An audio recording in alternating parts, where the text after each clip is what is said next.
Alors, dans cette vidéo, nous allons faire un exercice typique sur les intégrales et les séries. Donc, pour tout n appartenant à n étoiles, donc l'ensemble des entiers naturels sauf 0, on pose i de n égale l'intégrale entre 0 et 1 de x puissance n sur 1 plus x puissance n dx.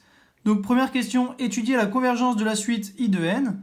Deuxième question, montrer que la limite quand n tend vers plus l'infini de l'intégrale entre 0 et 1 de dx sur 1 plus x puissance n, c'est égal à 1.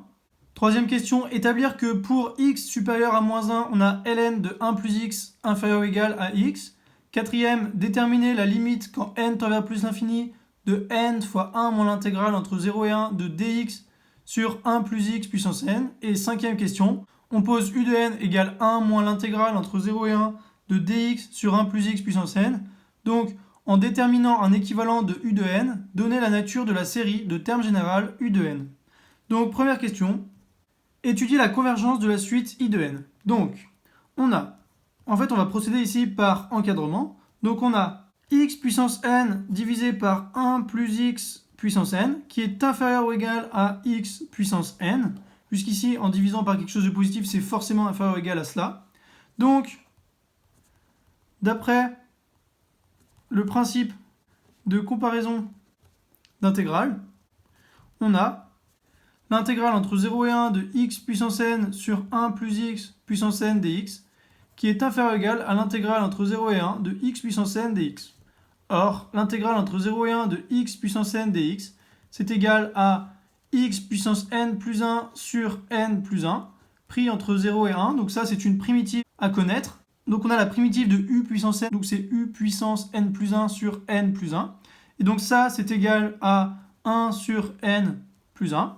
Donc l'intégrale entre 0 et 1 de x puissance n sur 1 plus x puissance n dx est inférieure ou égale à 1 sur n plus 1. Or, la limite de 1 sur n plus 1 quand n tend vers plus l'infini, c'est égal à 0. Donc, ici, i de n est inférieur ou égal à 0 quand n tend vers plus l'infini. Donc, i de n converge.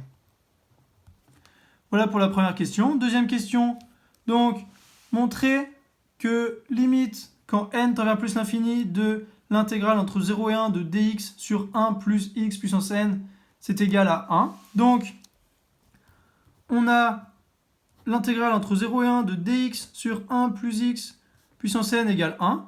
Donc, on va homogénéiser la différence, c'est-à-dire qu'on va mettre le 1 dans l'intégrale carrément. Donc, cela équivaut à l'intégrale entre 0 et 1 de dx sur 1 plus x puissance n moins 1 égale 0.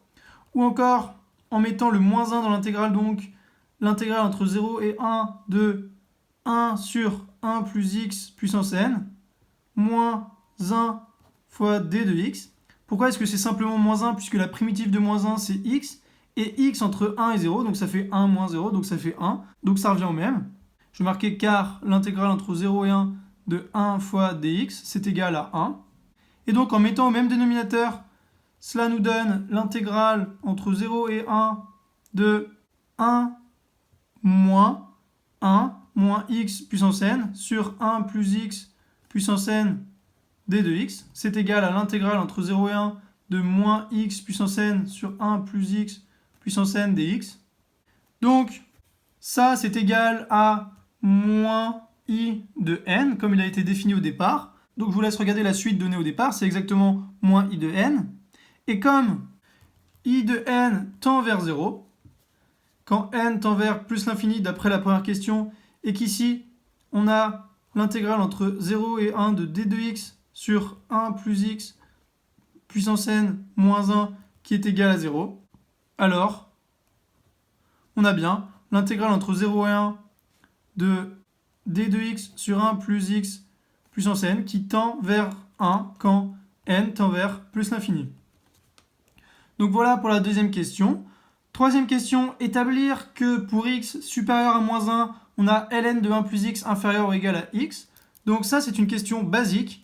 Donc ln de x plus 1 inférieur ou égal à x. Donc en fait, on va simplement poser une fonction, donc soit d de x, on l'appelle très généralement d de x, égale ln de x plus 1 moins x. Et en fait, on va montrer que ça, c'est inférieur ou égal à 0.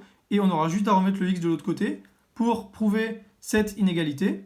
Donc, on va étudier cette fonction. Donc, d est dérivable en tant que somme de fonctions dérivables. Donc, on a d' de x qui est égal à 1 sur x plus 1 moins 1, c'est-à-dire moins x sur x plus 1. Donc ça, c'est inférieur ou égal à 0 puisqu'on a un moins ici. Et que ça, c'est strictement positif, x plus 1, puisque x est supérieur à moins 1, donc c'est forcément positif. Ainsi, on a d' de x qui est inférieur ou égal à 0. Et d de 0, c'est égal à ln de 1 plus 0, c'est-à-dire ln de 1 moins 0. Or, ln de 1, ça fait 0, donc d de 0 égale 0. Donc, on a, donc pour tout x supérieur à moins 1, on a d qui est décroissante, puisque sa dérivée est négative, donc d'. Donc, on a d de x qui est inférieur ou égal à d de 0, puisqu'elle est décroissante et que le premier terme, c'est d de 0, et donc inférieur ou égal à 0. Donc, si d de x est inférieur ou égal à 0, on a ln de x plus 1 moins x qui est inférieur ou égal à 0, c'est-à-dire ln de x plus 1 qui est inférieur ou égal à x. Donc voilà, on a démontré ici grâce à l'étude d'une fonction pour cette troisième question. On va maintenant passer à la quatrième question. Donc, la quatrième question nous dit de déterminer limite de n multiplié par 1 moins l'intégrale entre 0 et 1 de dx sur 1 plus x puissance n quand n tend vers plus l'infini. Donc, on va homogénéiser 1 moins cette intégrale. Donc, 1 moins l'intégrale entre 0 et 1 de dx sur 1 plus x puissance n, c'est égal à l'intégrale entre 0 et 1 de 1 moins 1 sur 1 plus x puissance n dx. Donc ça, c'est égal en mettant au même dénominateur. Ici, le 1, il rentre exactement de la même façon que tout à l'heure, puisqu'on a l'intégrale entre 0 et 1, et l'intégrale entre 0 et 1 de 1 fois dx, ça fait 1. Donc ici, l'intégrale en mettant au même dénominateur de 0 à 1 vaut x puissance n sur 1 plus x puissance n dx. Or, on remarque que c'est exactement i de n. Donc, n fois 1 moins l'intégrale entre 0 et 1 de dx sur 1 plus x puissance n, c'est égal à l'intégrale entre 0 et 1 de n fois x puissance n sur 1 plus x puissance n dx par linéarité de l'intégrale. On a le droit de rentrer le n puisqu'il ne dépend pas de x. Et donc, on va calculer cela pour déterminer la limite. Donc, on va l'appeler a de n, par exemple, est égal à l'intégrale entre 0 et 1 de n fois x puissance n sur 1 plus x puissance n dx. Donc, a de n, c'est encore égal à l'intégrale entre 0 et 1 de n fois x puissance n moins 1 sur 1 plus x puissance n multiplié par x. Pour pouvoir calculer cela, on fait cela. C'est-à-dire qu'on met le x un peu... C'est-à-dire qu'on met le x en produit et on multiplie par x puissance n moins 1 pour faire une intégration par partie. Donc, on pose u de x égale x.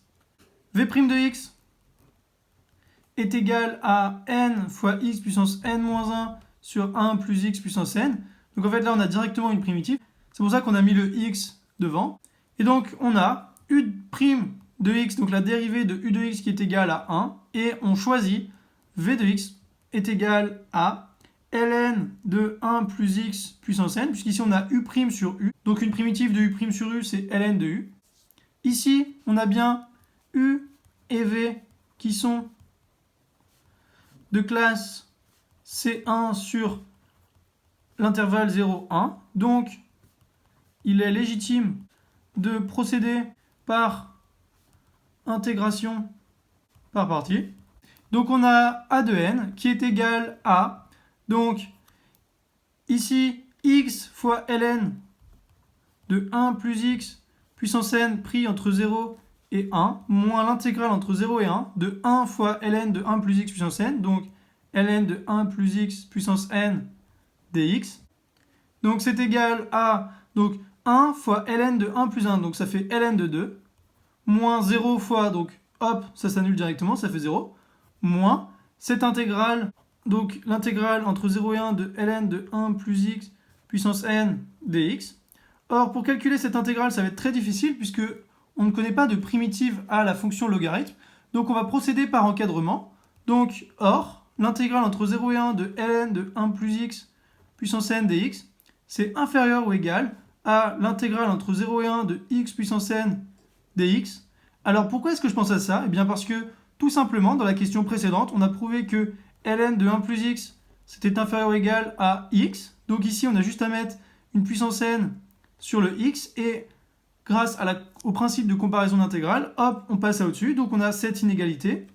Et comme l'intégrale entre 0 et 1 de x puissance n dx c'est égal à 1 sur n plus 1 comme je l'ai montré tout à l'heure, et que cela, ça tend vers 0 quand n tend vers plus l'infini, alors on a limite de a de n quand n tend vers plus l'infini, qui est égal à ln de 2 moins 0, c'est-à-dire ln de 2. Donc voilà pour cette quatrième question, et maintenant la cinquième et dernière question. Donc la cinquième question, c'est on pose u de n égale 1 moins l'intégrale entre 0 et 1 de dx sur 1 plus x puissance n, et donc en déterminant un équivalent de u de n, donner la nature de la série de termes générales u de n.